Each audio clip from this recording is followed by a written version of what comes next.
好，另外来关注到的就是这个案277，被证实呢就是观光局某位主管级官员的儿子。那么他这次之所以引发轩然大波，就是因为呢他在机场的时候呢，因为呢这个有一位观光局的基层职员呢被指派去接机，而受到了他的感染，连这个基层职员的儿子也确诊了。我们先带大家来了解一下案277，他原本呢是在去年的12月份就到菲律宾工作。但是在今年的3月份开始呢，有发烧血尿，还在菲律宾住院了3天。这期间呢，曾经吃了抗生素，还有类固醇。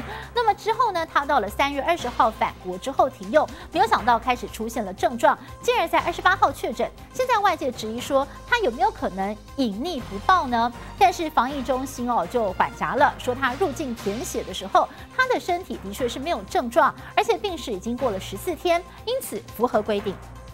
案277的父亲，我们有采检了吗？符合我们密切接触者、家庭密切接触者，其实可以采了。针对案277的接触对象，疫情指挥中心将扩大采检，因为现在传出他从菲律宾回台前早就有了相关症状。因为喉咙痛、发烧、血尿，所以他有住院3天，所以他当时可能跟这个是可能有不一样的一个症状了。案277确认是观光局主管的儿子，他去年12月到菲律宾工作，但到今年3月1号就开始出现喉咙痛及血尿，因此在菲律宾住院了3天。4号出院后开始服用抗生素及类固醇，等到病情稍缓后20号飞回台湾，没想到后续又有武汉肺炎症状，直到28号才被确诊，但也被外界质疑他是否刻意拖延病情好回到台湾。14天内。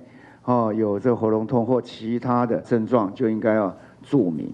好，那时间刚好是跳过去了。那时候他没有症状，其实是符合状况了。疫情指挥中心认为符合规定，因为案277 4号开始没有出现症状，回台时早就已经过了14天的潜伏期，就怕还有其他民众透过类似方式隐匿病史。对此，陈时中说都有做严格把关。我们这个居家检疫里面有发病或居家隔离的有发病。好，那其实这是说已经把它框在里面。案277目前还在隔离中，要是接触史的人再有确诊，也不排除公布足迹，预防疫情持续扩大。节综合报道。